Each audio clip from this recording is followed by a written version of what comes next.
I believe that I have invented a new kind of game development pitfall, and I am going to call it scope wiggle. Scope wiggle is when, rather than continuously expanding the scope, like in scope creep, you just continuously make innocuous changes within the existing scope, requiring more and more work and re-implementation of all of the basic features until your project eventually stagnates.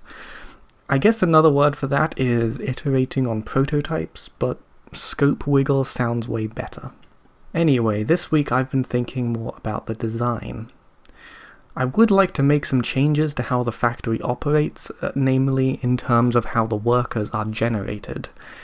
My thinking is that the factory should really, by all rights, be producing workers. Why on earth would this factory be manufacturing its own enemies? It doesn't make any sense. So my feeling is that the elemental voidlings should come from someplace else. I'm not sure where yet, but somewhere. I kinda have two ideas about it, and one of them is weird and strange and probably difficult to pull off, but fairly interesting. And then the other one is more conventional and definitely easier to pull off, but it could also be less interesting. So the stranger idea is also a smaller change from what it is right now, which is to make the elementals come from the incomplete synthesis of the workers. So, when one of these fragments is cooking up one of these workers, it'll have to charge up through each of the elementals until it hits the final product.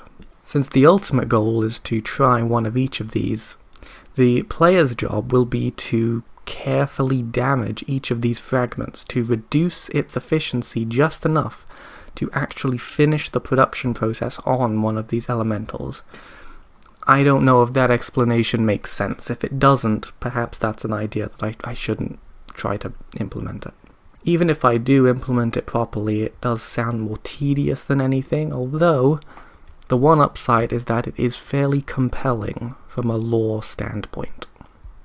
The more conventional idea is to just have the elemental voidlings sold from the void. Just a shop. Just a big panel. I mean, I don't know how you're going to earn any gold in that scenario to purchase them to begin with, but at least in this case it does preserve the central mechanic of defending the factory. After putting it like that, the conventional idea does sound a bit better. Also, it sounds a lot easier to produce, which is no small factor as a solo developer. Anyway, since I'm not 100% sure, I'm not going to rush into any big changes. I am happy with the way things are going so far. I mean, this past week I've been quite busy, not with the game, but with other stuff, so I only actually added most of Olaf's minigame, which is a giant red voidling who runs around and shoots bombs at you. If I don't get around to making these big design changes that I planned within the next 7 days, I'll just try and focus on the next voidling minigame. As I said, I'm not gonna rush anything.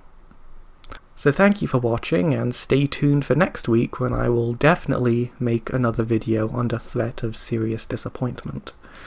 Also, keep the name ideas coming. I had some fairly interesting suggestions from last time, and I think, you know what, I'm just gonna keep mining my viewers for ideas. That's been working out pretty well so far. Goodbye.